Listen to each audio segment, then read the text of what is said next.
Everybody, welcome to Chin Fat. In this episode, I'm continuing the color grading tutorials in Davinci Resolve, and the last one we went over was skin tone. This time, I want to go over some simple masking inside of Davinci Resolve. And masking is going to be isolating a certain point. What we've done here, we've already selected secondaries here on this image where we've just tried to isolate the skin tone, but we're getting some other things off of the face here, and we just want to mostly get the face and the arm here, the skin colors here. So what we can do here is we can create a mask. I'm going to go down here, and this is your mask right here. This is how you generate masks. They have different shapes here. I'm just going over the basics. We're going to go over basic shapes. You do have a pen tool that you can actually draw around a very specific space here. Like if you're trying to select something, you can totally draw and create like a Bezier curve of a face.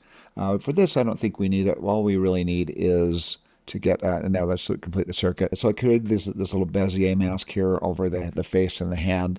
If you do this, one way to draw the spline here is if you click and drag. First of all, click is going to be a point here, a node, and I'm going to click and drag and make another node right here. But if you just do this, notice how it makes this kind of hard edge, this pointy edge shape here.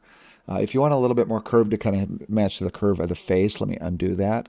You're going to click. That's my first node right there. And now you click and drag, and this will create this little curve for your line there. This is not the outline. This is your curve line right there. That represents the curve of this spline right here. You can click and drag and make a circle around the shape like that. We're not going to do that for this one. We don't need to. We're going to do just a kind of a loose circle. So and then when you're done and you kind of keep the curves going, you complete the circuit right like that, and now it creates that mask. Now it's just doing the secondaries within that mask. Let's delete that. You just click right on it and it will delete it. And we're going to go circular here because we just kind of need this general region right here. So I'm going to click on the circle. It'll create a circle, kind of the shape of a face. We're going to grab these edge nodes here. And what this does here is it'll absolutely correct the things that are within this inner circle. But then this will feather from on to off right here. This is a gradual feathering from correcting things within the circle to not correcting them. This is the outer edge where nothing outside this outer circle is corrected, but this generally turns off from here, from this point to this point. That's called the softness there, right down here. I like to call it feather, but that's called softness there. So I'm going to grab this outer node here, and we're going to make it more like this oval shape. We can rotate this a little bit, grab this node here, and we can rotate this a little bit to kind of match the perspective of the face. We want it kind of feathering off as it reaches the outside here. And now you'll notice that there's nothing outside of this that's being affected anymore. If I delete this, let's delete that. You can see that these show colors right here. If I undo and bring that back, it puts it right on our face there. Now, one other thing that's going to happen here is as we play through this, she might be moving around in the shot. See how she's kind of moving around? She kind of stays in the circle there, but she lifts up there and then it kind of goes out a little bit. If we want to do tracking, we can go over to the next node. Once you've created a mask, we can go over to the next option right here.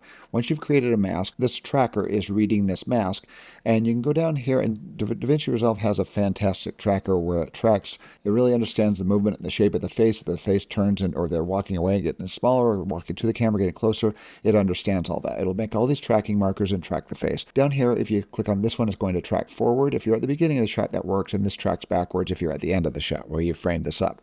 But I'm going to hit this. This will track forward and then backwards. It'll do forward and reverse. Let's click on that and watch. It's tracking forward now, and it will go back to that point and track backwards really fast there.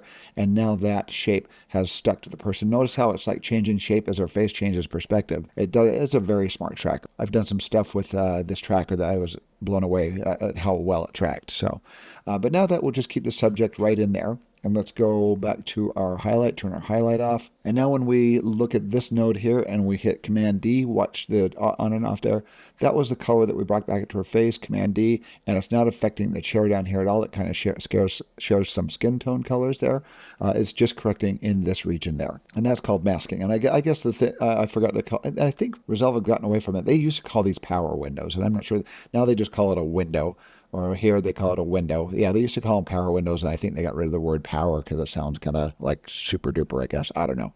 So yeah, so now they just call them windows, and the industry term, it's also called a mask. So, well, that's it for this episode. In the next episode, we are going to be getting into matching when we start color grading and matching from shot to shot to make it consistent throughout a scene. So thank you for watching Chit Fat.